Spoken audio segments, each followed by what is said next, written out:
Samahan niyo kami ngayong araw ni Kumaring Ara na pumunta sa aming kaibigan, co-worker. Plano nga lang talaga namin mag-market ni Kumaring Ara ngayon, pero naimbitahan kami na mag-lunch sa bahay nila, Theodora. Grabe guys, sobrang warm ng pag-welcome sa amin ng family ni Theodora. Sobrang babait. They are so cool, sweet.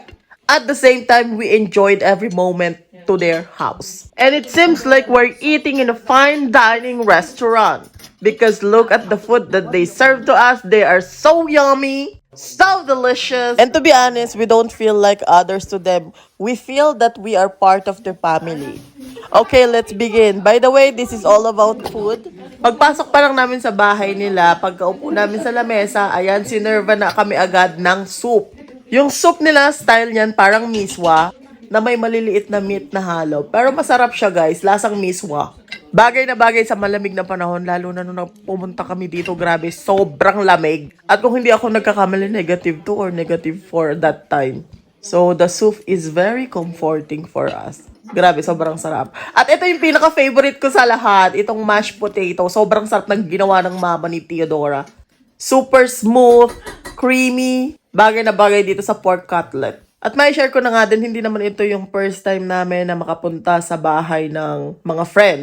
Actually, this is third time na kung hindi ako nagkakamali. And yes, they are so kind. Most of the time kasi hindi ako nakakapag-video at ito lang talaga yung time na nakapag-video ko dahil may memory card ng babae. Kaya I think soon madadagdagan tong mga videos na i-upload ko. Abangan nyo na lang. Nung bagong dating namin dito, sobrang curious talaga ako sa pamumuhay nila dito. Sobrang curious ako sa loob ng bahay ng mga Czech people. Pero ngayon, eto ko, naranasan na namin, na-experience namin personally kung paano sila sa loob ng bahay at ang babait. And this is the third course. This is roasted duck meat served with buns and cabbage with some sauce on top. Yung buns na yun or yung white bread na yan, texture niya parang siopaw sa atin. Yung pinaka-buns nun. At yung red na nakikita nyo na yan is red cabbage yan. Ang lasa niya is medyo sour, sweet, at sobrang lambot ng meat ng duck. Akala ko talaga dati puro lang sila tinapay. Kasi yun ang mostly na kinakain nila dun sa work eh. Ham, spread, butter, puro ganun lang. Kaya ako na-curious dati kung paano sila sa bahay. Pero yun pala, meron din pala silang mga paganto. At pag nag-accept sila ng bisita, para ka talagang nasa fine dining restaurant sa dami ng ihahain nila sa inyo. Magugulat ka na lang dahil isa-isa nilang ihahain yan. Halimbawa, yung mashed potato kanina na may pork cutlet, naubos na namin yun at lahat. Not knowing na may kasunod pa na kagaya ng duck na to. At kung akala nyo dyan na natatapos yan, hindi pa po. Sa totoo lang, sinerban din nila kami ng mga sweets. May mga pa-cakes pa yan.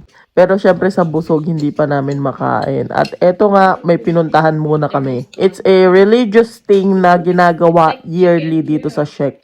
I mean, dito sa place na to. So, nandito kami ngayon sa, hindi ko alam kung anong lugar to, but I'm with friends. May bossy ko din sila dito.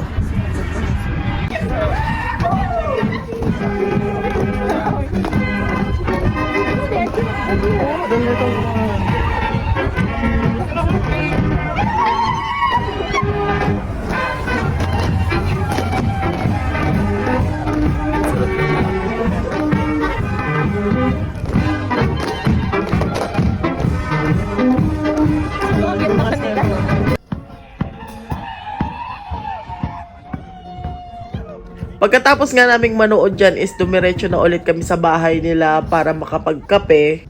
At eto nga yung sinasabi ko sa inyo kanina, na pagkatapos namin kumain, nag-serve na ulit sila. May mga cakes, pastries, at iba pang mga kutkutin. Kaya nga nung pag-uwi namin sa bahay, talagang literal na hindi na kami kumain dahil busog na kami dito sa bahay nila. So hanggang dito na lang ang ating video. By the way, maraming salamat po sa panonood. And a big thanks to Theodora and to her boyfriend. And to her family as well. They are really nice and so cool. So that's all for today's video. Bye-bye. Have a great day. What? About that? Yes. Okay, so What's her name? Petrushka. She don't have name. She don't have? No. Chichi. So call her Chichi. I don't know her name. But she will come to you. Yeah, yeah, just want she to Hungry. eat. Yes. You have cats there? Many. Yes. I have 10 cats. Oh. Philippines. And how